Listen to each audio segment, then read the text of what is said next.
anything can be used as a dildo if you're adventurous enough.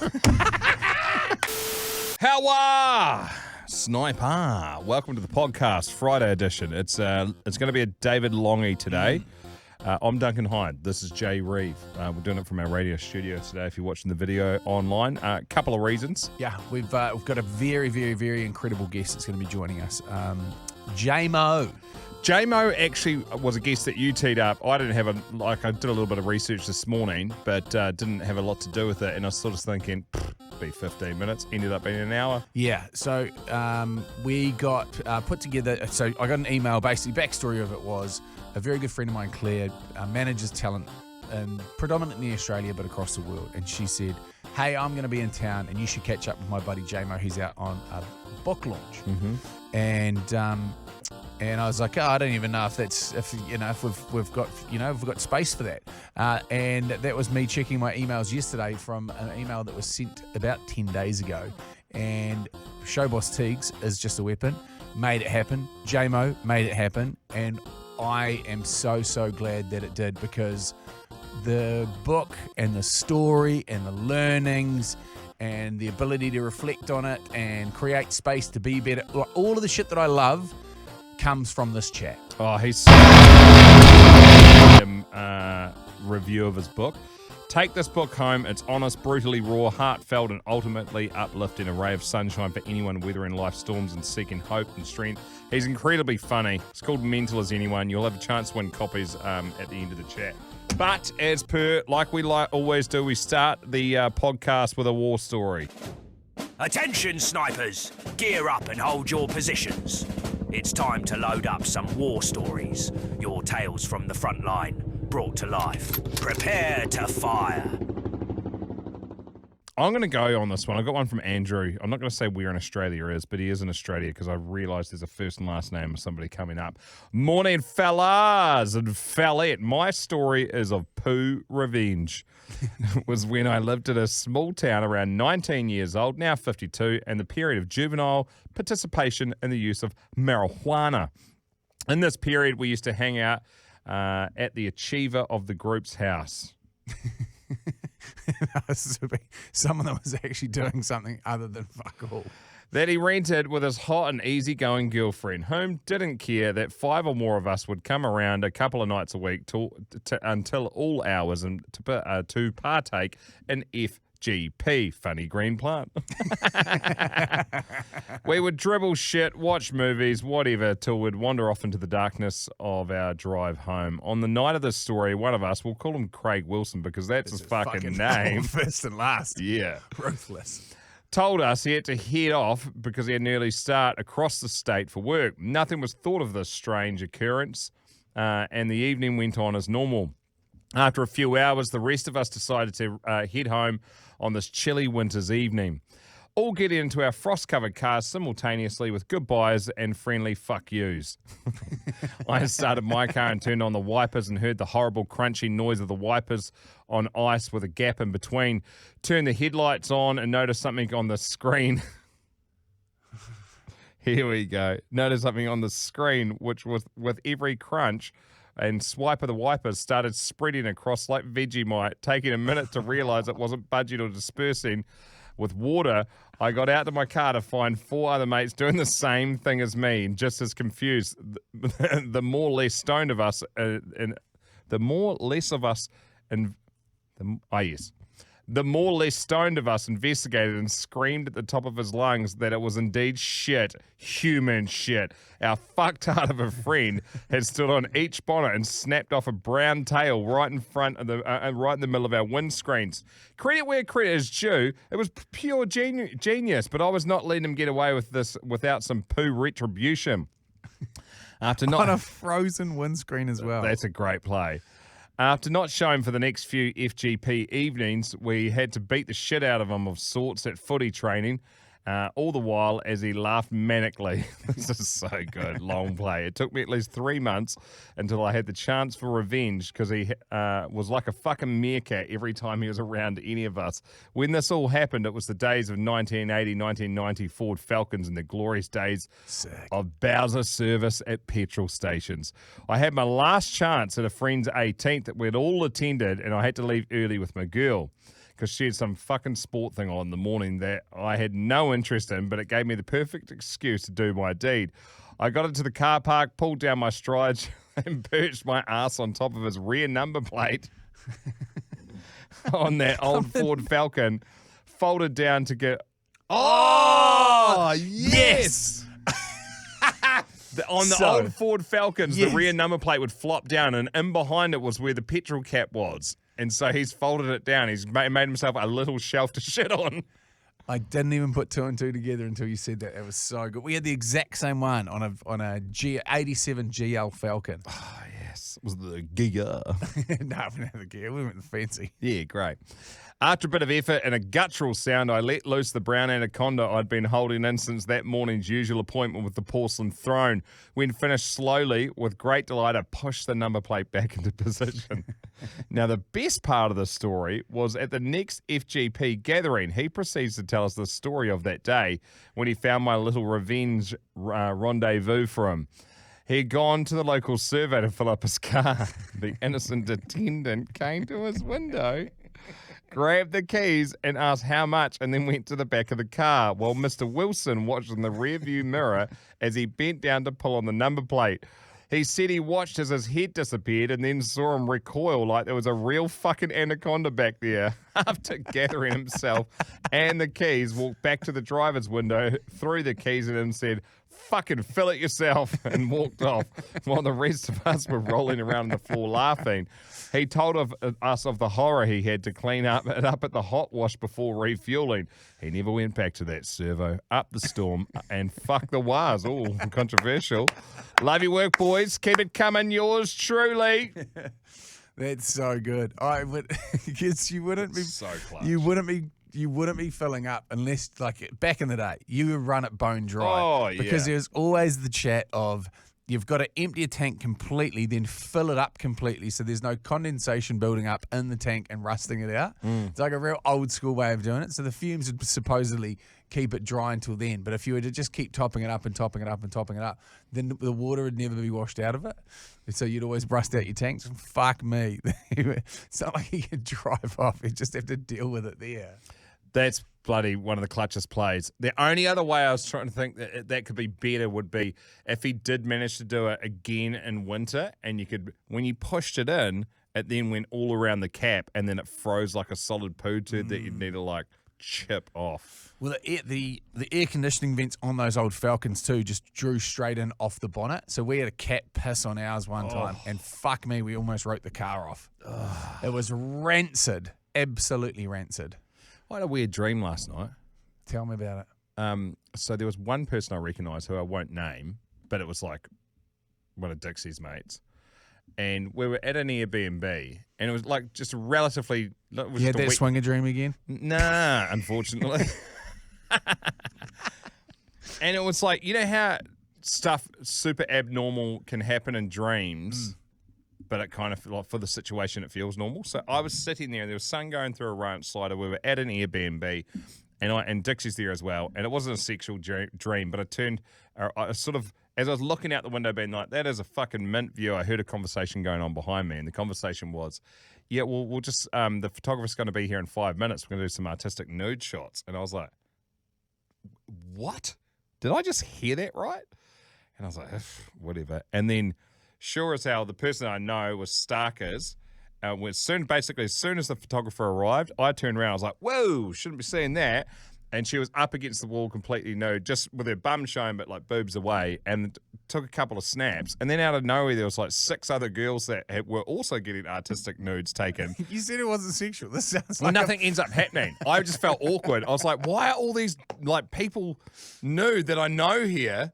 And I'm just like, I shouldn't be seeing this. This is for my, like, the partners. This is theirs. I'm not looking at this sort of thing.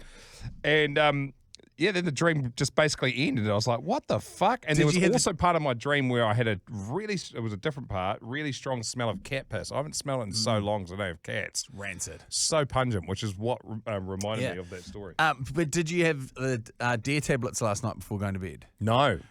Fuck me. Had them the night before, and that was a good thing because I set up for the boxing. Yeah, they give you the best lucid, weird REM sleep hallucinogenic dreams. Okay, so like we said, today's podcast is going to be long. We're about to get into our guest, which is Jonathon Moran. His new book, Mental as Anyone, it seems outrageously good. I'm super excited to start reading it tonight.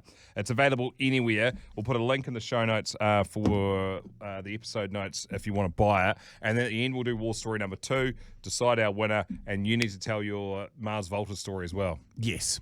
He's interviewed Madonna, partied with Carrie Fisher, and now he's opening up about his own battles with mental health. Jonathon J-Mo Moran is a top Aussie entertainment journo. He's also the host of the Mental as Anyone podcast, and he's written a book by the same name. It's honest, it's practical, and it's full of stuff that might just save your bacon. Please welcome our next guest, Jonathon Moran. J-Mo! Hey, mate, welcome to the podcast. What a treat. I'm clapping myself. I'm so excited. I got a hard on for being here.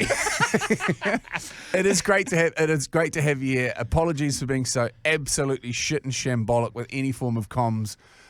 Touch base with a mutual friend of ours, Claire, about 10 days ago. I picked up the email yesterday and then made it Showboss Teagues' problem. But here we are, you know? Hey, look, it's all worked out in the end. Exactly. Mate, I was gagging for it. The minute you messaged, I was like, within 30 seconds, I responded. So I'm here in studio, thrilled and tickled pink to be in New Zealand. Hey, can we rewind to the start and give the postcard version of your career? Yeah. Because not a very normal, same as our jobs, I guess, not a very normal career to get into. You're making me sound like I'm special. You guys have done just as much as I have. No, we've really done 5/10 of fuck all, really. So this is nice when we actually get to hear from somebody that's got a bit more of a colourful background. You're richer. You got more money in the bank. I reckon. Guarantee we don't. Yeah, no, I reckon you We do. get paid in South Pacific pesos, otherwise known as the New Zealand dollar. And petrol here. Yeah, I know. Oh, bro. $3 a litre. Bro. Lucky I drive an electric. It's ridiculous. That really shows that I'm gay, right? I'm the gay dude driving my little electric car. Dunc does too. Here I am in the BYD. Yeah. They go good. We're That's getting sick. one of those soon, apparently, to drive. I love my BYD, but I'm just saying, like, I don't have to worry about the petrol. It's disgusting. Like, I don't know how people afford it. It's actually ridiculous. So, how'd you get into journalism? I've been doing journalism for decades. I'm 322 in gay, and I am 47 in human. So, you know how the maths works. It's like they're like dog years. So, because we root like dogs. It's true. There's a chapter in the book about it. It's called Promiscuity, and I've done the maths. Oh, my God. It's true. Why are you laughing? Why are you looking at me like that? Fuck, I'm just laughing because I know this is going to be a great chat. Are we allowed I'm to that talk like excited. this on your podcast? Yeah, 1 fuck yeah. million%. Yeah. Okay, so my career has been... Oh, shit, sorry. Did Wrong you one. just turn me off? Yeah, we're allowed to, but then I just turned you off. Sorry, no I'll turn you gays back on on air. again, you'll like well, that. that was homophobic. Thanks, mate. Yeah. Good chat. He's from Canterbury. Sorry. No pride here in New Zealand. You're not welcome. Get out of here. You rainbow, whatever I am. Look, I've been doing journalism for years and years and years. I'm a print journalist because I'm bad. I've got a face for radio. You guys have faces for... We've got voices for print. Yeah. Can you write? Nah, I'm not shit really. ass at. I'm so bad with apostrophes. It's really sad because in media they're sacking everyone, so they're finally finding me out after all these decades. But in our job, back in the golden days, we got to travel the world. Now they make us do Zooms, and so we don't get to meet these people face to face. But Madonna, Cher, Bette Midler, all the gay icons, all the fun people, Yeah. and it's been an amazing ride. Behind the scenes, though, I've fallen apart many times. I've been in hospital in the psych ward, which was fun because it was a good thing because they locked the door, so I didn't have anywhere else I needed to be, and I couldn't go anywhere else. I'm making fun of it, but it was, I've had a really... there's a lot of trauma in my book, but there's a lot of hope in it as well because I feel like through sharing our stories, you guys... me anyone else, Teagues as well, our producer, then we all feel less alone. And, you know, we all come from different walks of life. Everyone's got their own shit going on, but not everyone goes and writes a book, you know? Like you've gone from... I am an author. You are now. Yeah. Congratulations. International author. Yeah, I am. Yeah, you got I on a wrote the plane. book. Yeah, I wrote the book because I had nothing else to do during COVID.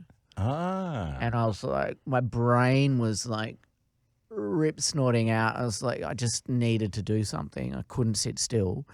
And I set myself a challenge and I wrote a minimum of 2 hours a day. And I wrote the book in 2 weeks. Was that Great nudge. Was it an incredible nudge? Is that sort of a catalyst? Do you reckon? Nudge? Great, like a great effort. Sounds like something sexual.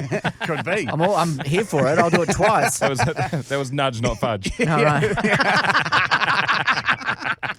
Did you through that process? Did you hit a rock bottom which you could articulate to us? Have you? What is the Well, lowest being in that you've hospital been? in the psych ward, please ring Lifeline. I don't know what the number is here in NZ, but if this is triggering for you, but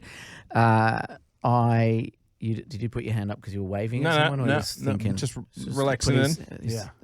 I overdosed deliberately on badly. I was really bad at it. On Panadol, paracetamol, and all of that, any medication I could find in the cupboard, and ended up in hospital in having my stomach pumped and in the psych ward. I was in there for 7 days. That was the first time, and that was at about 19. So what was happening in the lead up to that? I was sexually abused as a kid. I was gay and trying to navigate, but that I still am, was and am gay.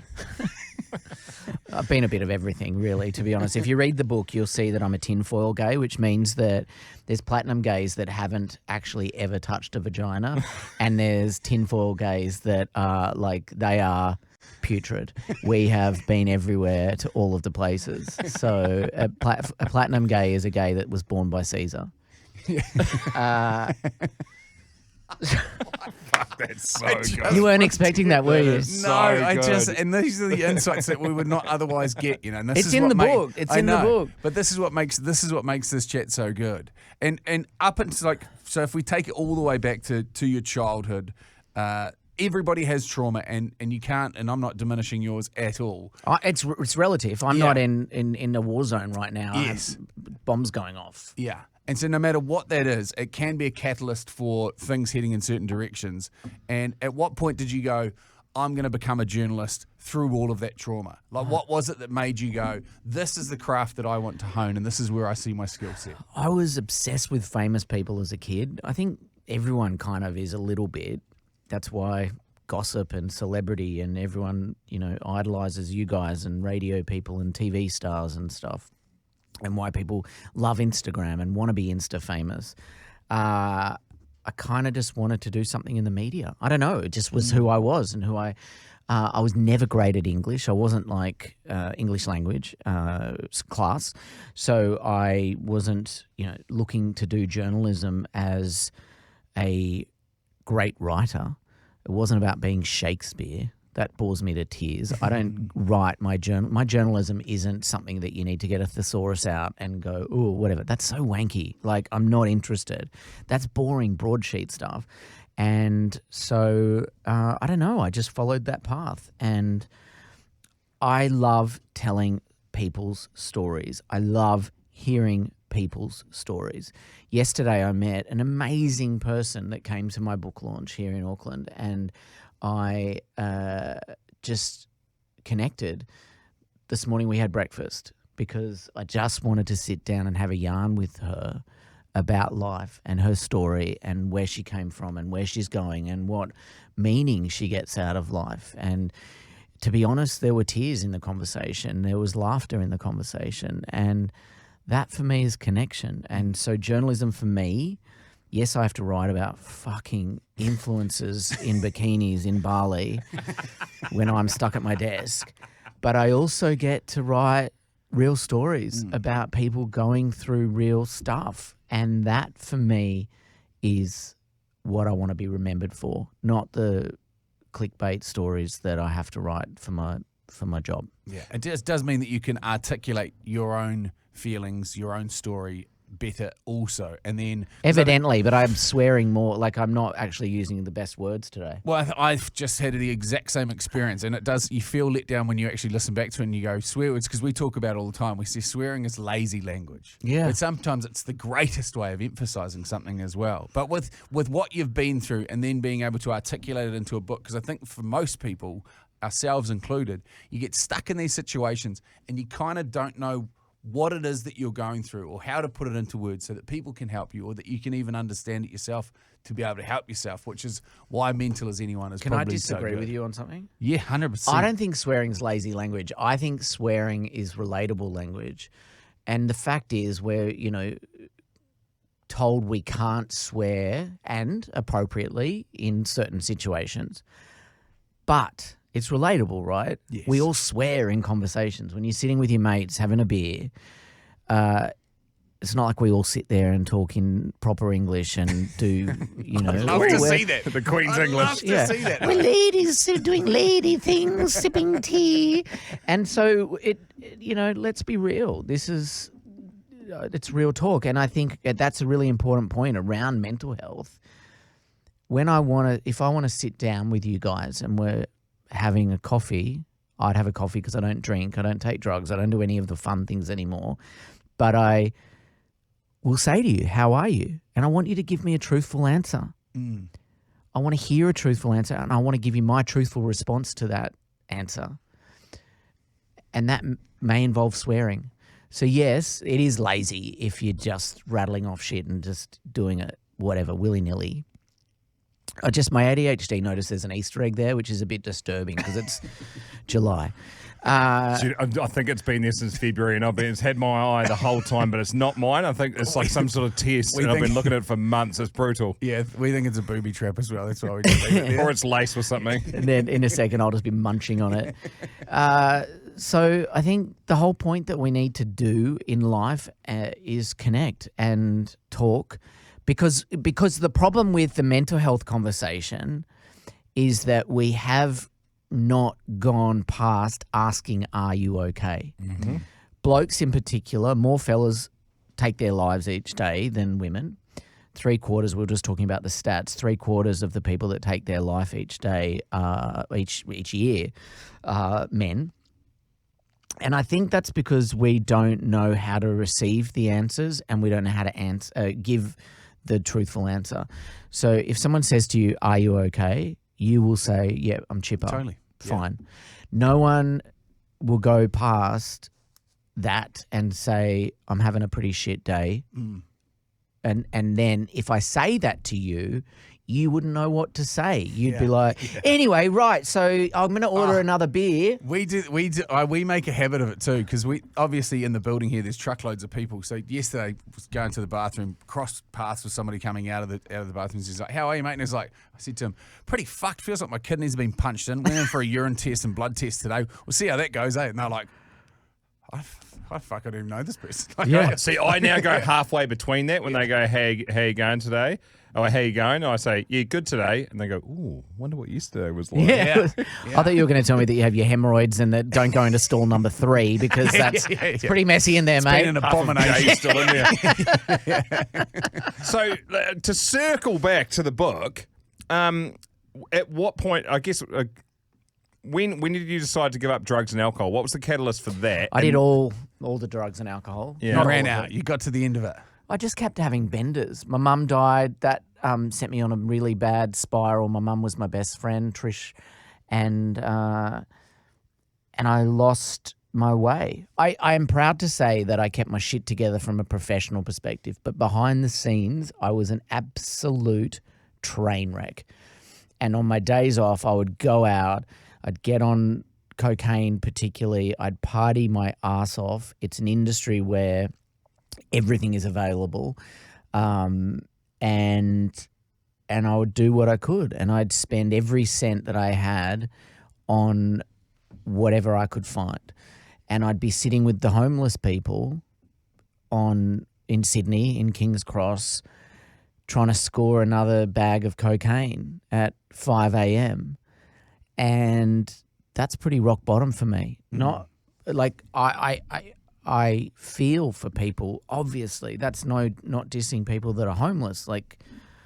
But I was lost. And that was a really bad place to be. And I could have gone down any which way. What was it that kicked that? Because we've had this conversation. Somebody actually messaged us, and I'm having conversations with a few people at the moment that are on the other side of the planet, and they've gone, "You're the only person other than me that knows this at the moment. I'm really battling with an addiction, and I don't want my family and I don't want my friends to know. I'm too ashamed." How did you kick it? Did you go through a 12-step program? Did you sort it yourself? Like, what was the catalyst for change, and how did you change? So I live in Sydney, and my twin sister was living in Jakarta at the time with her husband for work. But our friends and family in Canberra jumped in the car on multiple occasions and drove to Sydney and nursed me. And I was in a fetal position through my come downs. And on this last occasion, they took me to my GP. I said, I can't do this. I can't, because I'm not going to survive. And the only thing after my mum had died, the only thing keeping me alive was my sister and my niece. And this was before my sister I had 3 more nieces. And so I had to do something. So we went to my doctor. Having a good GP is really important. It's friggin' expensive. Yeah, I don't know if it's not. Is medical stuff in New Zealand? It's subsidised here, but it's still expensive for most people. It's like $80, or between $60 and $80 for sort of a consultation. Whereas it's gone, and they don't bulk bill in Australia anymore. You have to. They used to bulk bill, so you could go in and it wouldn't cost you really anything, or it would be it's definitely subsidised. It's really bad. And if I'm earning a decent wage and thinking twice about going to the doctor, that's pretty bad. Imagine if you're a parent with 3 kids, a single parent with 3 kids, and you can't. So having a really good GP counts, and we went into the GP, and I was shaking. I was a mess, and I just said, "Jane," I don't even know if I spoke, and I took my mum's best friend, who's like a second mum to me and has been since I was a kid, and Jodie sat there with me, and Jane just said, "Jonathon, you can't drink. You can't take drugs. It's not in you. Maybe other people have the ability to do that. But for me, I'm not that person." That was the last time. And that was it? Just them saying that? I have fallen off the wagon alcohol-wise on a couple of occasions. Never on a massive bender. Yeah. Once a year on the anniversary of my cousin's death, Mark, my cousins and I all have a glass of Captain Morgan and Coke. One year I drank the bottle and then was vomiting to the point of like burst capillaries in my eyes, all over my face, like so bad. So I now don't participate in drinking the Captain Morgan. But I am not a person that does moderation. I forgot my pants coming to New Zealand. I'm waiting for something. This is convenient. Thinking it. So I was sitting on the plane in my undies. I was free balling. I forgot my pants. I just had my tracky dacks. And I was like, shit, I'm doing breakfast TV tomorrow morning. I was like frantically trying to buy stuff. I rang a publicist friend, said, can you get something sent to the hotel? Fortunately, we're in the business where we know people and can call in a favor. And so anyway, I got a pair of pants for the TV thing. But then I was like, I need to go shopping. So I went into I Love Ugly, this brand here that I'm obsessed with. They do a great job. I am so obsessed. I constantly feel fat, and so I've got all these body issues. So going in there, they made me feel so comfortable. It didn't make me feel less than for being this gay guy, feeling intimidated being in a men's clothing store. Shout out to Keanu, the shop guy there, was awesome. Legend. And I spent $500 on stuff that I don't need. Just all or nothing. Yeah. But I did that because I love the brand. I love ugly. What the fuck is ugly? Yeah. Who's ugly? Well, I'm ugly. You're ugly. We're all ugly. We've got heads like potatoes. Yeah. And so it's an incredible story, that brand as well. Like, it's so cool. Yeah. So cool. And a couple of the people from there came to my launch yesterday because I posted on social, and then we just been connecting. And But I don't have moderation is what I'm trying to say. So I shop. I went into the bloody Shop Mart store here and bought crybaby dolls yesterday because I'm on the Labubu trend. I've got a bloody Labubu on my bag. Let me get it. Where are you? Did you get the Temu knockoff clothes that go with it as well? I don't do Temu, Dunham. Mainly because I don't know how, and secondly, my age, I don't know how, and secondly because it takes too long. I need the instant adrenaline hit. So is that you've just replaced one vice with another? Because Shopping, eating, friends. I'm addicted to everything. Yeah, but you didn't fall Flirting. I was flirting with you two like a. Well, you're only human. You didn't pick it up. Neither of you were flirting back, but I was sitting here just going, just give me something. Tennis against a brick wall. But that was for a lot of people, and this is a conversation I'm having with these people in the UK at the moment. It's Thursday, and so they're going, I'm now coming into the weekend. So now it's Friday drinks with the team, and then as soon as I have a couple of drinks, then I fall into calling somebody in a lowered BMW or a Mercedes to turn up outside of work, and they'll sling a couple of packets, and it's cheap as shit in the UK. And it's like we are in the Southern Hemisphere in terms of drug consumption and the purchasing of drugs. It is wildly expensive, which is why we are currently being flooded from South America with all of this Colombian. I'm glad it's expensive because if it wasn't, I would be in a far worse position than I was. But those are the patterns that what we talk about. We've recently done like a toad session, which is 5-EMO DMT, and it's sort of almost like a layer of snow going over a mountain, so it's fresh tracks. You can't see where you've been before, so now you have the opportunity to go somewhere different. It's like when you go skiing and you look and you see people go down through tree lines and that, and you're like, oh, I wouldn't mind going down through there. And then you do it a couple of times and you're like, this is fucking awesome. But when there's fresh snow, you don't even look at the tree lines. You just make your own way and you can do something completely different. And that's where a lot of people get stuck and they don't have the tools. So what are the tools that you would suggest? Look, I'm not saying it's easy. The fact that I didn't need to go to rehab and I didn't, the fact that I gave up cold turkey of booze and drugs, I never really saw myself as an addict. It's a weird word. What is an addict? How hard was it? It wasn't hard at all. It was just it was the psychology that was hard. Yeah. I went on a journey then. Journey's such a wanky word, but I did, where I got my medication right. I went to a psychiatrist. She referred me to a good new psychiatrist who got my medication right.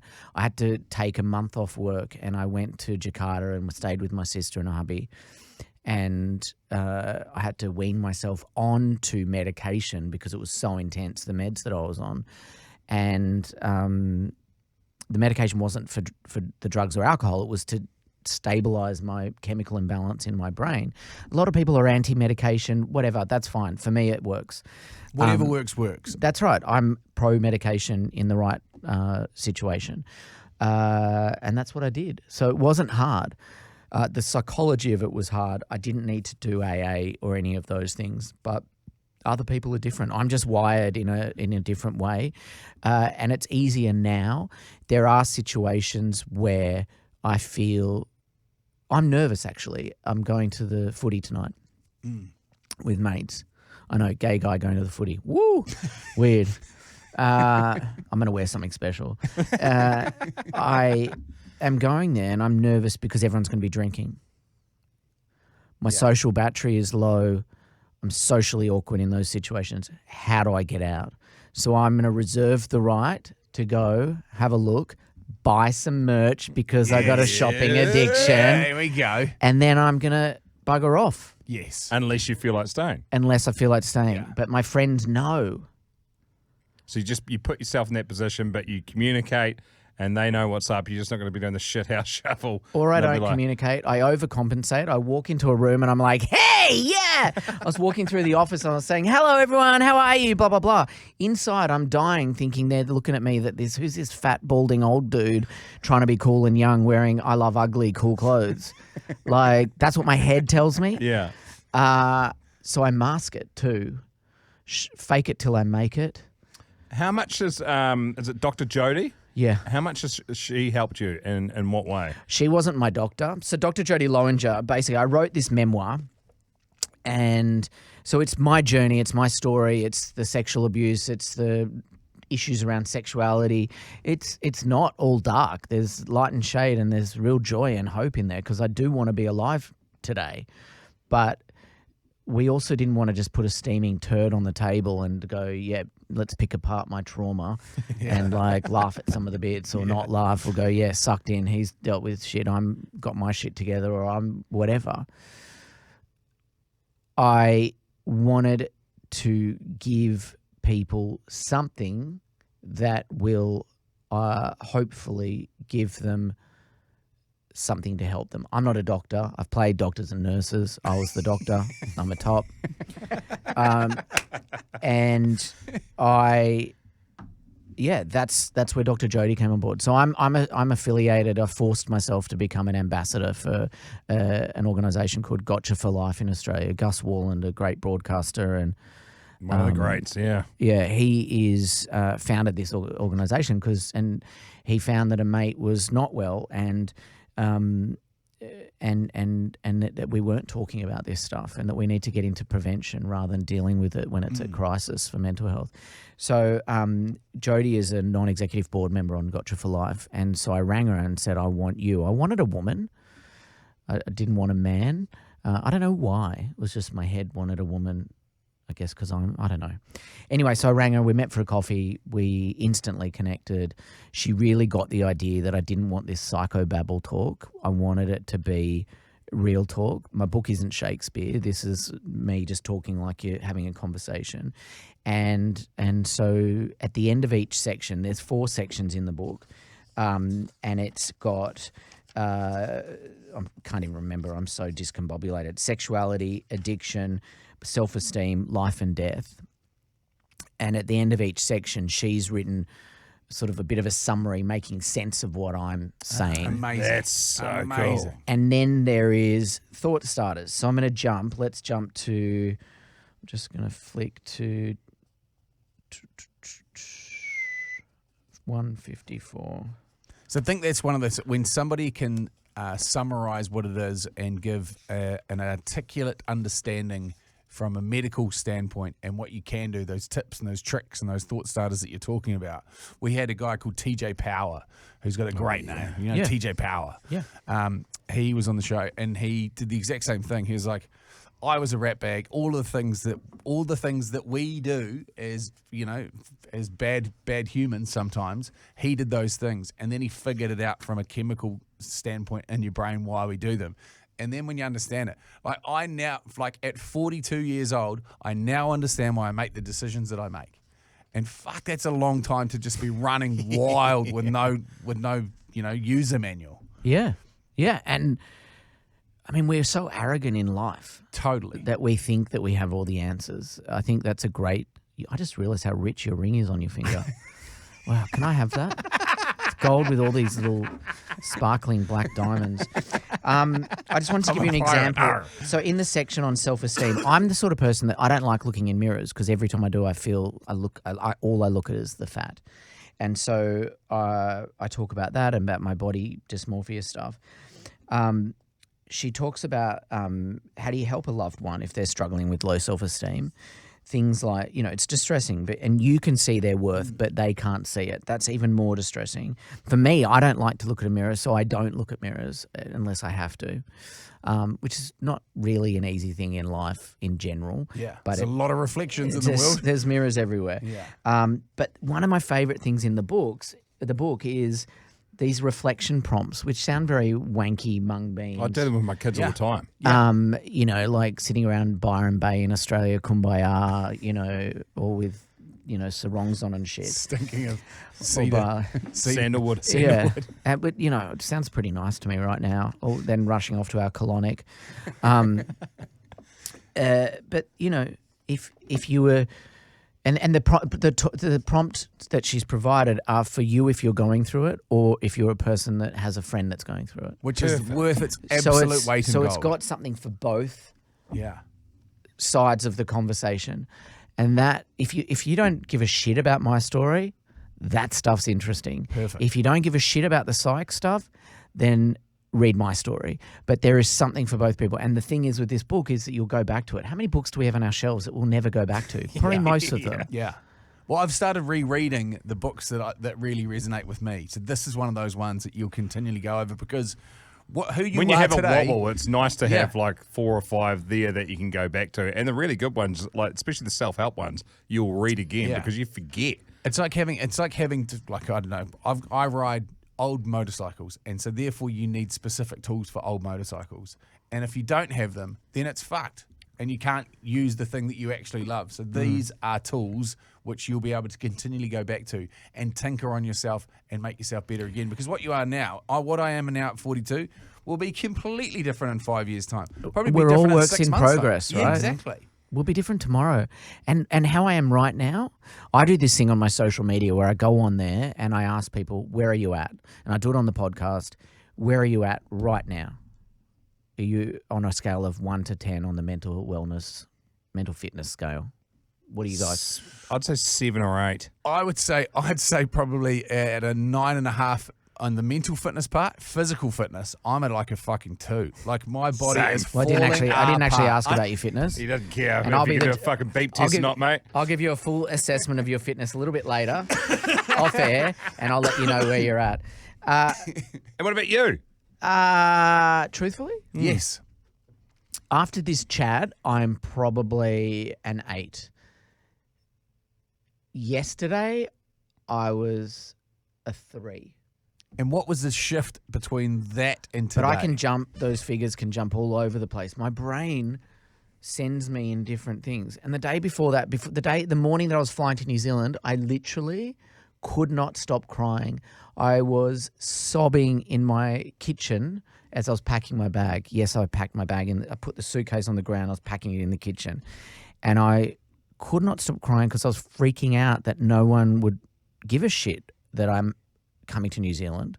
Not that I need adoration or any of that sort of stuff, but I'm coming to another country and selling a book, basically, and selling myself. And I got to tap dance for my supper. And I was freaking out that no one was going to come to the launch. And then I spoke to a friend. They said, well, what does that matter? What does it matter if no one comes? And it doesn't. That's the byproduct of the work that's already done. This is the steak meal. That's having a shit. One person can read the book. Yeah. You get out one person, you'd be happy, I'm sure. One person will listen to this conversation and go, yeah, okay, there was some bits of that I related to. That's cool. And so that morning I was pretty on edge. I've also done a massive tour, right? Like I did all the cities in Australia. I'm in Auckland. It's been a big month. And so the book's being released it's globally being released all through Europe and the UK, the US, Canada. And so it's very exposing putting in a book that you were sexually abused and that Totally. a dude was standing over you masturbating and you know, like that's pretty intense to put everything because it is all of the warts. It's not just a warts and all book. So many people say they're going to release a book and tell everything and they don't. It's so fucking boring. I have put everything into this book. The only things that I have excluded are things that I've protected other people from that aren't my story to tell. But everything about me, all of my deepest, sniffing petrol as a 13-year-old, mum walking in going, what's he doing? Why does he smell like petrol? And I was in the lounge room smelling like petrol. And then she walked out and I was like in this zombie state in the garage. That's in the book. So weird. Why did I do wild, that? eh? Because I was a lost 13-year-old kid Totally. who didn't want to be here, and I got a high from it, and so mum had to take me to hospital and admit that I had been sniffing petrol. That is in the book. Trying to kill myself when I was in year 4 of primary school, sitting in the middle of the road as a bus came down and someone having to drag me across the road. You know, this is stuff that is very brutally honest and raw. And so right now I feel very exposed and vulnerable, and I need a little bit of time to refill my cup and just wanky to say be kind to myself. I do need to just I don't know, just take a second. Could you say you are very vulnerable, but I would almost in the reframing of it, because it's what I'd like to do, I would just say that you're fucking incredibly brave. And that's powerful. I would say that you're powerful and that you're brave and in the vulnerability. And I think that's to be vulnerable, you need to be those things first. I am, but my brain, and it's just the way it works, and I do try to reprogram it, always goes to the I'm not good enough, imposter syndrome, you're shit. And so, and I know a lot, that's not unique to me. I'm not special. And so by identifying that, hopefully other people will realize their own things are not unique, and that this is something that we're all dealing with. We all, whatever walk of life that we come from, we have this stuff. So, yeah, anyway, that's the honest truth about now. I'm really looking forward to getting off the plane, having one day and then starting back at work on Monday. That's going to be really friggin' awesome. Hey, where's your stories? We've got a paper to put out. Yeah. Do you think in 12 months' time that there'll be, I'm just guessing there might be an enormous sense of relief because you've put it out there. There's nothing else that you've been hiding your whole life to put out there. Like in 12 months' time when it's out there, you're like, fuck, that's out there. I don't even need, I've done that. No, I feel relief now. Great. And I feel if in a moment of logic, I am so friggin' proud. How many people can say they've written a book? Walking in to Paper Plus or Whitcoulls So sick. and seeing my book there, I'm in another country. I want to move here, man. Like that, it just feels so good because in my brain, I constantly tell myself I'm shit. So for someone else to say you're not just shit, you're not just not shit, you're worthy of having your book published and it's being sold, maybe someone might buy it. Wow. I don't give a shit about the money. I'll be lucky to break even. This isn't a money-making exercise. If I do this as I've done it, seeing it in the, I can't even articulate what I'm trying to say, but I feel very proud of what I've achieved. And I'm going to come back to New Zealand because you guys have been so amazing. I'm talking to the I Love Ugly people about coming back and doing a series of things with them. Great. Where I go into their stores and have like sessions or whatever, not sex sessions, but just,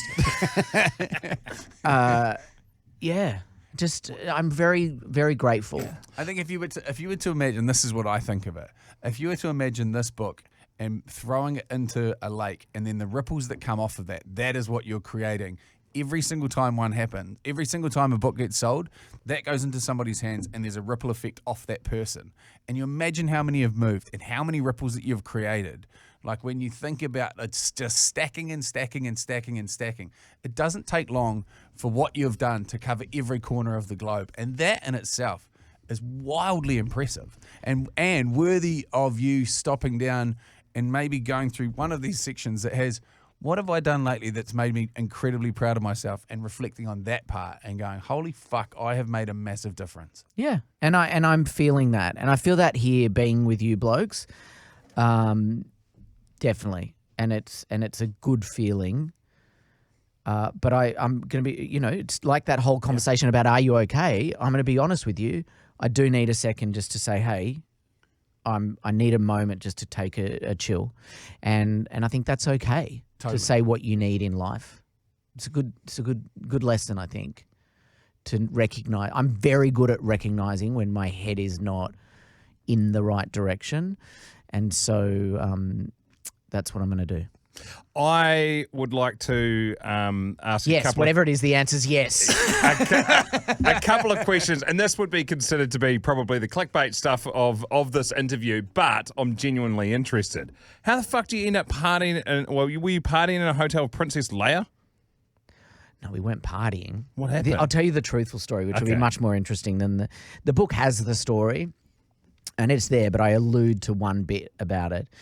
So I became friends with Carrie Fisher through interviewing her multiple times. And when I was a kid, you can imagine what that's like, being a 40-something-year-old guy who grew up when the original Star Wars films came out, to have Carrie Fisher's email and phone number in your phone. So weird. And to, when she came to Sydney, catch up. That is iconic. And so I got a call, not from her, from her assistant saying, Carrie wants to see you. So I went to the Shangri-La Hotel and I was flying to LA the next morning. I was like, cancelled all my plans. I still flew to LA, but cancelled all my plans that night. I'll pack when I can pack. I'm going to a hotel. And I went there and she opened the door of a hotel room and I will never forget it. She had a dressing gown on, her hair pulled back, and I just lay at the foot of her bed and we just talked about Hollywood and how fucked up people are and how, she recognized in me that I was broken probably in a similar way to how she was broken. And it was very trusting for her to have that conversation with an entertainment journalist. She must have seen you as more than your job, clearly. Definitely, and I think she gave zero fucks. Yeah. Like, what did she have to lose? What was I going to do? Like, sticks and stones. Like, she's lived. She's been, she died way too young at a time where, her career could have taken off massively again. It was amazing. The little secret I didn't put in the book that I alluded to was that then I went and had intimate relations with her assistant because, there's no show without punch and I just wanted a little something. So then in my head, I'm wondering whether or not she just wanted her assistant to get laid. Life's a funny old thing, how that's when you're old and you're looking back, you'd be like, that was fucked. And also, what people don't understand, is the role in which you play gets you through doors that would never be open to anybody else. And it's a weird mid layer of your common person and then superstardom, and you float between the both of them. And that is the trickiest. I had it explained to me beautifully by a guy called Martin Pepperell, who's a journalist from based in Wellington. And he goes, man, I feel sorry for you. And I was like, why is that? And this is at like the height of, I was on a radio show, an MTV show, I was crushing it for a young buck. And he goes, you roll with famous people, but you aren't famous. You go to expensive shit that you can't pay for. And he's my mate. And I was like, you've absolutely nailed it on the head. Like I'm there as like a +1 or a fun to have, but I've never done what they've done to get into that position.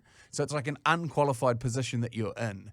And your job is and this is like, there are friendships in there as well, but nobody understands what it's like. But are they really friendships anyway? Because, these people aren't really your friends. No, it's like a companionship. Very few are. Yeah. It's not like you'd have their numbers, but you wouldn't, if I had a spare night, I wouldn't go, hey, what are you up to? And they'd be like, yeah, sick, sounds good. The people that I used to ring when I was drunk dialing when I was high. Yeah. Because I was like, I'm going to ring Delta Goodrem or Guy Sebastian, How ethereally beautiful is Delta Goodrem, though? I've never been starstruck in my life. I couldn't even talk to her when she was on the red carpet in Really? Discords. Yeah. Fucked me. I love it. My producer said to me, well, like, what are you doing? And then she turned to my producer and goes, and how's your day been? She goes,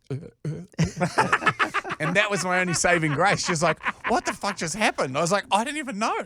I didn't even find her like wildly attractive or anything. There's just, she rolled up like a fairy. Like just had this aura. A very tall fairy. Yeah. She's a good person. And so, yeah, I have drunk dialed Delta many times. I've drunk dialed Guy Sebastian many times. I don't have Stan Walker's mobile, so I don't drunk dial him, but I would if I did. We'll give it to you. It'll be fun.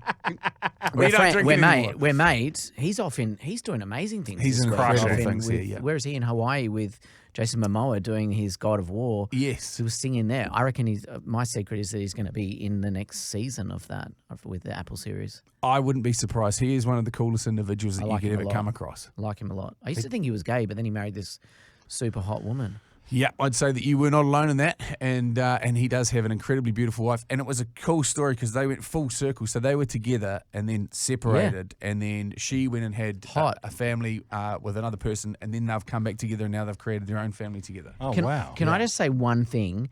I want you guys to know, and I think I've made it clear, but I want people to know that this book isn't a gay story. There's been a lot of gay in this, but this book is a human story. So it's. I love it. I don't think you need to. I don't think you need to reference it. I just want to say it, but maybe I need to say that more in Australia than I do in New Zealand. Don't need to You say don't need to say that at all. It is a story. I think of human triumph. I am starting this tonight. I didn't have a copy until now, so I appreciate the copy. Yeah. If Can you text me and let me know what you think of it, 100% honestly? I will. Yes. And if you hate it, I still want you to write a review. I already know on I'm going to love it. Like I'm excited. I'm going to be reading a book on a Friday night. That is not my normal. Sounds fucking perfect. Yeah. That actually is my normal. Yeah. What are your I've other? got young Have you kids. got what are the other clickbait questions you had in your head? Oh, I was going to ask about Madonna. What? Did you get? I didn't party with her. Just interviewing her and being in the same room with her was cool. Also, Jay's done that with many people through MTV as well. But it's just like it is a weird experience. Like when you go, "What am I doing here?" Like I had the same when I interviewed one of the lads from Led Zeppelin. You're like, "Why? Like, how did my life end up here?" To make a salacious one, then, what is the most fucked celebrity situation that you've ever been a part of? Where you have you been to like a Diddy freak off party or anything? No, I would love to, even though that's bad. I'm a very sexual person, so I'd try. As I said, I would try it many times. I don't agree with any of the bad stuff that he's done, though. What is one of those ones that sticks out in your mind, and you're like, I'm going to tell you who I don't like, and I get asked this question every day: who's your favorite and who's not your favorite celebrity? My least favorite is Emily Ratajkowski, the model turned actor turned model that always has her boobs out. And that's because she made me wait 3 hours for an interview once, and then she showed up and then decided not to do the interview. She's just like, nah, and just walked up and went into the event. So, and then she and I had a fight on the red carpet because I then called her out on it and was like, that's not cool. I've got a photographer, me, videographer. We've been standing here. You've got a publicist. We've all just been sitting here. We could have had we had other things that we could have been doing, and you didn't. You just now decided you don't want to do it. Well, you pre-approved this. This was all locked in the diary. That's disrespectful. And the photographers were all taking photos of me standing there, like waving my hands in front of her. And so then all these stories ran on the Daily Mail and shit all around the world about, Emrata's blow up on the red carpet with an Aussie journalist. And then I went on my social media and wrote that she was the rudest celebrity I've ever met. And then she went on her social media and said I was misogynistic. And I was like, I'm a lot of things. I'm a lot of things, but I am a raging opposite of what misogynistic is. And so she could have picked any word. How did she respond on the red carpet after you gave her a dressing down? We didn't talk. She just walked off. Yeah, we didn't talk. Good that you said that, though. So Good on you. So she and I are in a feud, and Lynne McGranger, Irene from Home and Away. Oh, really? Yeah, we don't get on. Why is that though? She just seems like she loves to punch durries and just drink cask wine. I reckon she'd spit fire though. Is that a sexual thing? No, as in like she would have a sharp tongue. Oh yeah, yeah. She's very old. Look, the reason we had a falling out, still follows me on social media. Probably after this book tour, she won't talk to me anymore, ever at all. Like, won't even, maybe she's unfollowed me, I haven't checked. She released her own biography memoir thing. It was all pretty boring. But there was a chapter where she wrote about how she loved to have some weed. Her and her husband loved to smoke weed. How good's that? Yeah. Irene from the diner smoking just a packing bong. bongs. I don't reckon there's too many people in Australia or New Zealand that haven't been on a converted sports drink bottle with a bit of garden hose in it. I reckon there's a huge an number of the Orchie orange population. juice bottle. We used to do a bucket bong when I was in high school. Not very good at it. So I wrote a whole story, and the headline was "Stoned and Away," Oh, that's good. Oh, that's good. and she was not happy. Shouldn't put it in her fucking book then. Takes us losing it. laughing Stoned and Away. laughing Can I through soundproof glass. Let me read you this. I need to find this because how can you disagree with this when she said these quotes as well? I need to find the bloody thing. So, okay. I bet she sold more copies of the book after you released the story. In the biggest newspaper in the country, Australia, Daily Telegraph, ran that story. It makes her more interesting. What, other than that, she's got Dancing with the Stars in the diner with Ada Nicodemu. Like, really? Come on. She's Is Home and Away still going? It's, yeah. Have they reduced the days or anything? No, it's still yeah. on fire. But Lynne McGranger's just retired. Yeah, okay. Not from that. She's gone off to do bigger things. Pantomimes or some shit at the local theatre company. And I'm like, yeah, well, you know when she wants a press with me? Not interested. Sorry, Lynn. But Neighbours is finished. Definitely. Yeah, Go on. that was See a you couple later, years ago. neighbours. Okay, I'm going to read you this. Headline. On the online stories, they must have changed the headline on the online one, but it was Home and Away star reveals drug past. And it says, Much loved summer-based soap star Lynne McGranger has revealed her old habit of regular cannabis usage in an upcoming memoir set to shock. The home and away veteran has filled her tell-all with plenty of revelations, not least of which is the fact she used to love smoking marijuana. Quote, Yes. "We used to grow it. We grew our own in the backyard. My husband has got a real green thumb. The good news is how he is into chilies. Now he is into chilies." Then there was a further quote. It's all detailed in her book, Acting Up, Me, Myself and Irene, which is released. Blah. It's going to be totally scandalous, and it wasn't just a bit of marijuana. I smoked a lot of dope. I just loved it. I would smoke joints. It was the addiction to tobacco because as soon as that went, it was like rolling up a dog turd. It was horrible. Since then, I've come across the odd hash cookie, but I'm not going to go there. That is, who would have thought? Amazing. Her husband would have been like, How can fucking you- hell, Dale, what have you done? How can you be cranky with me? You said this in an interview and you don't expect it to run in the interview? Irene, Lynne, for God's sake. Oh, jeez. That is magic. Hey, we should probably wrap it up and let you get on to From recharging this that battery. 7-hour interview. You weren't No, it's I've been loved awesome. it. We loved it, and like we've always got space for you here whenever you come back to jump on and fill in any of the gaps that we may have missed. Must. We've got copies to give away too, yes. apparently. Yes, we've got 5 of them. Do you want me to Sick. sign them or do you Yeah. want the signature? Yeah, the signatures would be great. Absolutely. Yeah. Since you're here, why not? Yeah, so we'll put in a keyword for people on the podcast to Go mental and your address and obviously name and stuff through the Not For Radio Facebook page. Just slide into our DMs. Flick us a message. We'll select some people off there. Might save one for the radio show to give away as well. So if you want a second chance and you're listening to this in New Zealand this afternoon on the radio show, there will be a copy to give away too.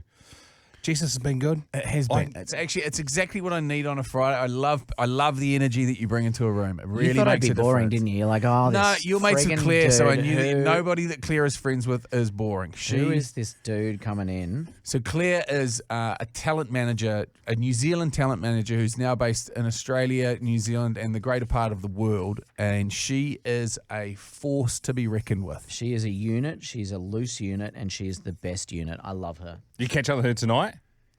At the Yeah, rugby? yeah. Is it rugby or what Rugby. game are you going to? I don't know. The rugby is some big game, but it's at Eden Rugby Park. Oh, it's the Eden Park game, the Legends game. Yeah, Oh, classic yes, ABs. Oh, yeah, that'll be classics. fun. That'll be sold out. Probably half full. I don't know. Yeah, It'll be you guys good. are hard to get out of the house in New Zealand. It's not raining though, so it should be okay. Yeah. Is it Samoa as well? And Tonga maybe? It's a double header. Cool. Great. Oh, I love a double header. Samoa, Yeah. Scotland. So it is. Sick. Oh, Oh, that's that'd be you're gonna great. enjoy that. Well, you might not. You might turn up and get the team kit and then bugger off. Yeah, I'll at least watch half of it. Well, there's 4 jerseys for you to purchase, so you're in for a treat. We see Lee says get a Fritz's wiener from the hot dog stand. They're outstanding. Really? Without, I'm gonna try not to do the bun because my boyfriend will get cranky. Carbs, dough. So I'll just do the wiener. He'll be happy with that too, because then it saves his job when I get back. All right, I'm buggering off. I've got to go and see if I can find some more Labubus in town. See if they've restocked the shelves. That's just such a wild craze, isn't it? And you're there for it. Yeah. What did that cost you? What did that one cost you? $80. $32 because it's real, and I happened to be walking past the store when they restocked the shelves. Where in New Zealand or Australia? Australia. Yeah, I was going to say, what's that's 80 Kiwi. Yeah, but there's a Shop Mart store here that would Yes. have them on occasion, wouldn't they? They'd Yep. have to have them. But mostly they don't stock them because they sell them out like within seconds. So therefore you have to go online and buy them. So I got this one legit and I got it for $32 Australian. And you open it in a box, you have no idea what's in it. That's Yeah. one of the coolest parts about it. Yeah. Yeah. So you can get, so for those that don't know, they basically knocked off Where the Wild Things Are characters and turned them into little fluffy dolls. And then Like they- key rings. Yeah, and our key rings are about, 6 inches long, if that. We see Lee's just finding out about them. You can hear Oh, him there. mate. Yeah, what is it? Is it like this generation's Tamagotchi? Exactly. Pretty much. Does it fucking do anything? Nah. Well, if It's you very want it, cute. If you want it to. What is it that we had a quote yesterday that was in a tattooist's parlor? Anything can be used as a dildo if you're adventurous enough. Amazing. On that note, Wow. All right. Great. Good luck with the Ellie. Is this the last date or last book For launch? this one, but I will be back in New Zealand and you will be seeing me again. Great. Don't you worry. Next time, maybe you can show up at my event. Thanks very much. yes. Jay didn't give me any details until this morning of any of this, but it's been a real nice surprise. Yeah, this is classic J organisation at its best. Hey, but look where we are. Yes. It worked out. You beauty. Being rich. Take 2 of these and call me in the morning. Not for radio, with Jay and Dunc. He was awesome, eh? Jonathon Moran. Yes. You'll love him. Obviously, the keyword there. Make sure you slide into the DMs, punch it in, and we've got a few signed copies to give away.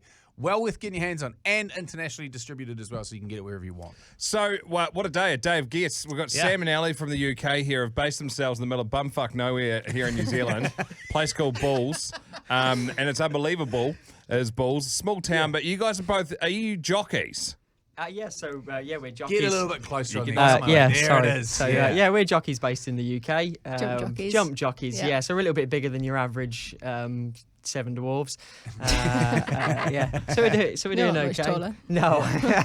So who dragged who over here? Because someone would have gone, hey, I've got an idea. And then when you pitched it, because I mean, I've got friends that are from the UK that were pitched it. We're tricky. We talk about him on the podcast all the time. He thought that he was coming out to something that was tropical, basically like a miniature Hawaii, slightly further south of the equator.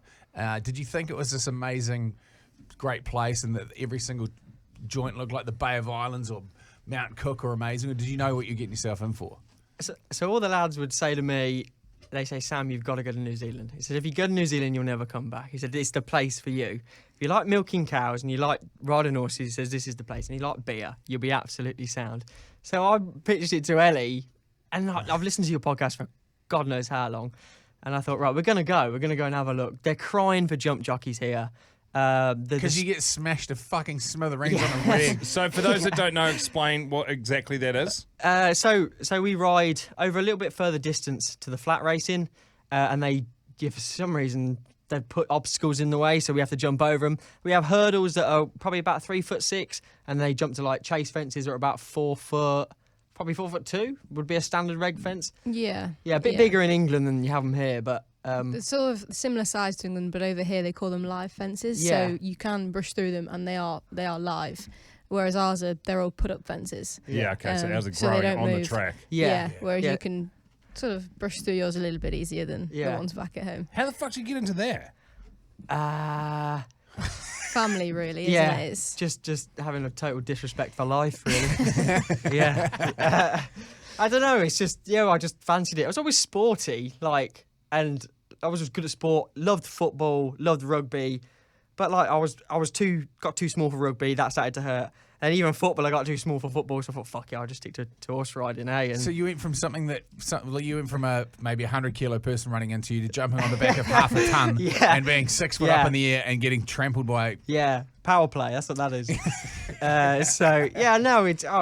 love it. I mean, I love it in England. it's got the lows, hasn't it? But the highs they're so rewarding. The highs are the best when thing you in the win, world. it's that's what Yeah. you do it for. Yeah. The good days. I mean, obviously, I have to ask the morbid question: when was the last time you came off, and what's the sort of injury list? If we were to print out all of your X-rays, could we make up a full skeleton? Oh Jesus, I fell off 3 times last week. Ellie's had a I'm right having a bad bad time time. at the Yeah, moment. yeah. We went down to Woodville on the weekend, and poor Ellie got brought down at the first fence. And I tell you this, the standard of probably the horses and the riding is maybe a bit lower over here, but it's the carnage that brings the people in. The crowd go wild for it. The more carnage, the more people that fall. There was a poor chap rode 3 times round the racetrack bareback, out of control, and every time the crowd cheered him on. So we went again, and it was just I just thought they live for it, and it's jump racing that's going to keep racing in this country alive, and it's just we need to push it here. Totally. So no injuries from the 3 times coming off in 1 week. Oh, I don't know. Pretty I don't know, sore, yeah. but It didn't look really. you just have to get on with it. You're used to it. We've had loads of broken bones between us, but you got to put that to the back of your mind and just carry on, because otherwise you wouldn't do it. I broke my leg quite badly in October, and it took me about 3 months to get back going again. And it's the hardest thing is then you realise you don't realise how much fitness you lose and like the muscle, and getting back it is hard work, a lot of blood, sweat and tears, but then you get back on and you get the thrill when you're riding in the race, and it's all worth it again. I got a great picture from November just before Christmas, because I broke my neck and Ellie broke a leg. What? And there's me in a neck brace pushing her in a wheelchair around A&E, and we're just like a bunch of paraplegics, just like gassing round. What do you mean you broke your neck? I didn't know to be fair, I didn't know I'd done it. Yeah. I was like, oh my gosh, how do you have a phone that goes at 8 million decibels? I was like, that gave me the shits. Put on silent mode. Or you can put on speakerphone and put them on the podcast if they want. It's actually it's a fella jockey actually from out here. What was the injury that caused the broken neck? Like, what was the accident that caused the broken neck? So I do a bit more with like younger horses. So we were schooling 3-year-olds to become 4-year-olds after Christmas, because that's where your market is. 4-year-old, 5-year-old horses that win first time out, like majority. You know, you'd be looking to pay 100, 200 grand for them sort of horses. That's where the market is for us. Yeah. I was schooling a 3-year-old, got a bit brain dead at the last, and just come up and anyway did a roly poly after. Just talked it down massively. Like, it was roly poly. Broken neck. It's a broken neck, man. And so, chat us through. So when did you start listening to the podcast? When did you decide that you needed to come down here? Or was that your mates forcing you into it and you're like, oh, give it a nudge? How long have I been listening for? Probably COVID, just before COVID. Yeah, okay. And then I've done the back. There's probably 100 episodes in the middle, probably like from 400 to 500 that I've not done for you. I mean, I've been in the game a long time, like, I always used to wonder what happened to the hairy chainsaw, eh? What happened to him?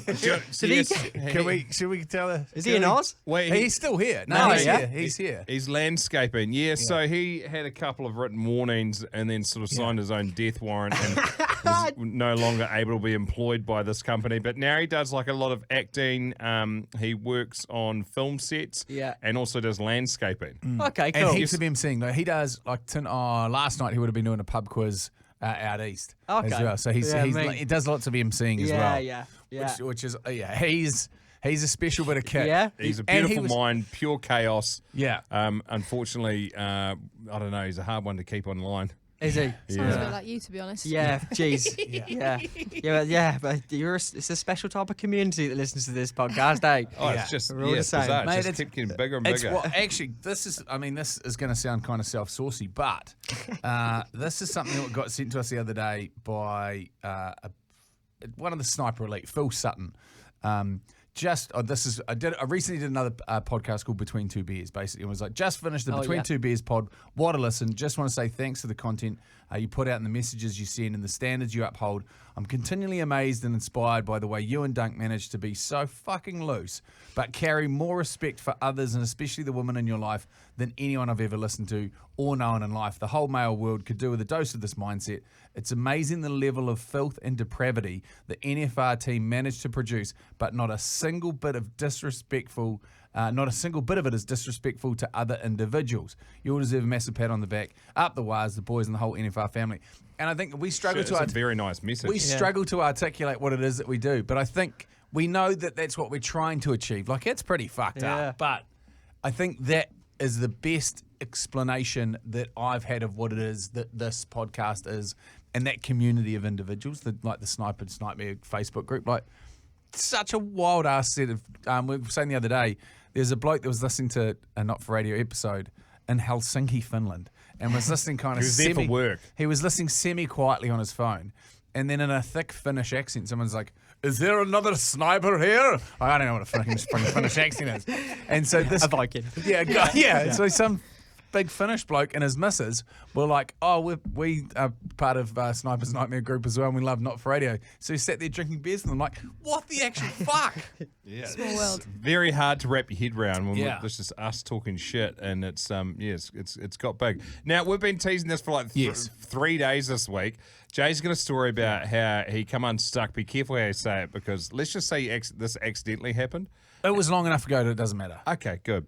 It involves a Mars Volta gig and Jay's mate getting it dosed a little bit wrong. Yeah, so the story goes back a wee way now. It's definitely pre-kids, so then it's... Oh, hang on. Snipers, reload.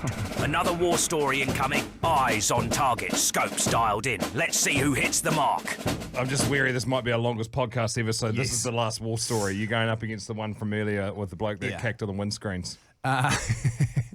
So, long story short, this was pre-kids, so it's, say, 12, 13 years ago. One of my favourite bands in the world is Mars Volta, and they were out here doing a show. And if you're not familiar with their music, it's just amazing, but it's psychedelic-ish rock, quite heavy, and the lead singer is incredible with the microphone. So the microphone's taped up, and he fires it out into the crowd like a poi, or like, I don't know, one of those things that's in like fucking Mortal Kombat, get over here, like one of those things. So spins it around, flicks it around his neck. He's very theatrical on stage, and the music lends itself to enjoying it over some form of a hallucinogenic experience. So on that note, a friend of mine from the naughty north of New Zealand made up this concoction of psilocybin magic mushrooms. He made this magic mushroom juice. So me and all my old schoolmates were like, yeah, let's all get together and we'll rip into a little bit of this mushy juice. And he wasn't coming with us, so he sent it with another friend.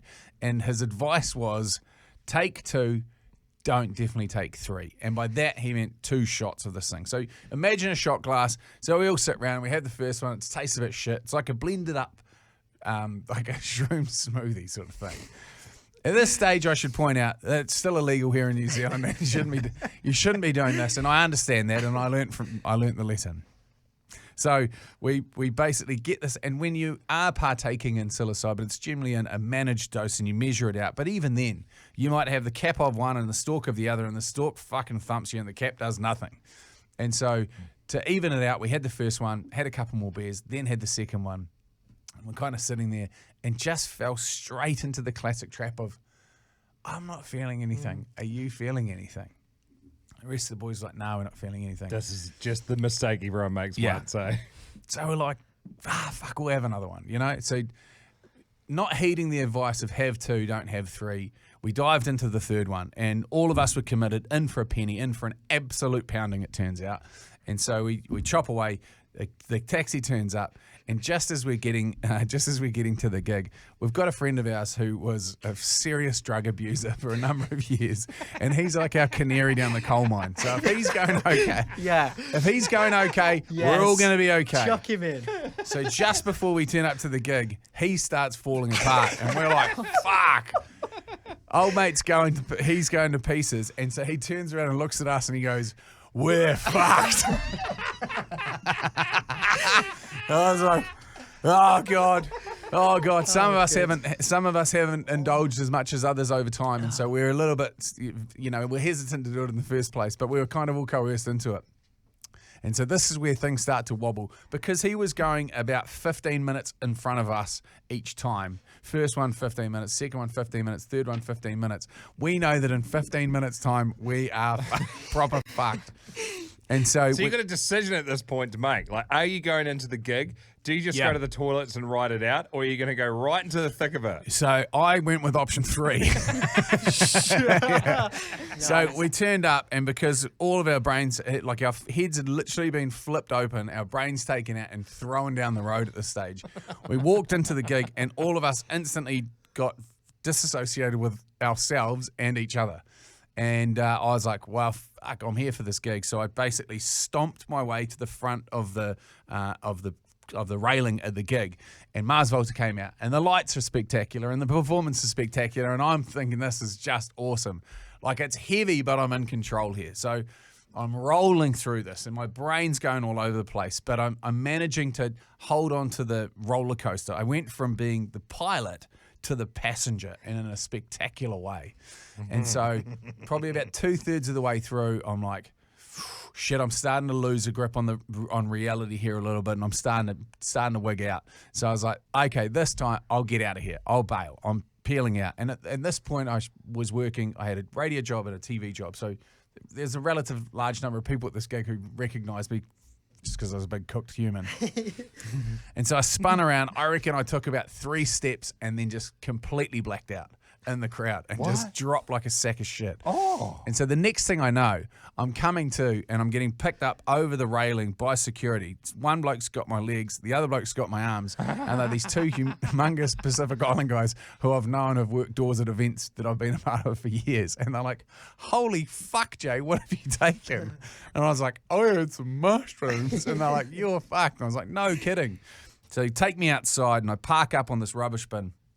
I was like, holy shit. And I'm just sort of pulling it together. I was like, pulled out my phone and had a pack of darts. So I was like, I'll have a dart and I'll just level this whole thing out. So I'm starting to come back to normal. And so I whack a dart in my mouth, spark it up, and then these 3 girls came up to me, and it's like their faces were all rushing in at different times, and they were saying shit, but I couldn't understand what they were saying.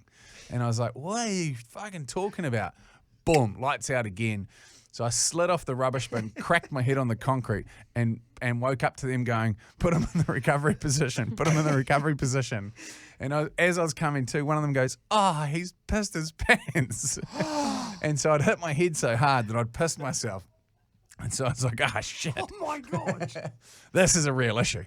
And so pulled myself back together, pulled my phone out and said to the boys, whereabouts are you? And they had been sitting up on the top of the stands just watching the whole thing unfold. Not me falling off and smacking my head, but watching the gig unfold and just getting the security of a collective, like a whole bunch. They can't pick us all off. And so being together made them feel safe. So I was like, I'll come up and find you. And I walked up and they made space for me in the middle. And so I dropped into the middle of all these and they're like, where have you been? So I told them the story and I was like, I cracked my head. I pissed my pants. And so each one of them took a turn reaching over and grabbing my crutch and then smelling their hand going, yep, that's piss. That's 100% piss. What the fuck? And that is my story about Mars Volta on mushrooms. Oh, my gosh. Well, there's an ad for Don't Do Mushrooms. Drugs are bad. Okay. Holy heck. How'd you not told me that story? I don't know. It never really came up. Well, what a treat. That'll do it for today. There you go. What do you reckon? Sam, Ellie, thank you so much for coming to say g'day. Where are you? What are you up in Auckland for today? Basically, This. just, come to see you guys. Oh, sick. Not been Amazing. before. It's our weekend off, so so we thought we'd make the travel. Great. Yeah, day off work. And then what are you going to go absolutely send it in town tonight? Yeah, probably. Yeah, I'd like to. Yeah, that's the Go plan. and have a few scoops and kick on. And head back home again. But yeah, Perfect. Would you say what? Head back home again. I thought you said Yeah, have But the like you headbutt stay- game you stay- again. you stay in town. yeah, I play that with myself after a few drinks. Yeah. But you're staying in town tonight, yeah? Staying in town. Yeah. Yeah, great. Yeah, maybe Awesome. tomorrow night as well, and then go and have a go. But All right. Well, if you, like we said earlier, we've got copies of that book to give away, Mental, through the Not For Radio Facebook page. Thanks for coming in, team. Bloody awesome to meet you. And we'll be back on Monday with the Inside Word. A reminder, you can subscribe to the podcast. Unlocks about 250 episodes when you become Sniper Elite. Ad-free as well, and your chance to win more kit. And like Jay alluded to, you say on the podcast, there is quite a big announcement coming in the very near future. Very which big announcement. I think a lot of people are going to be excited about. But it's Friday, so have a fucking great weekend. Go well, go long. And up the waz.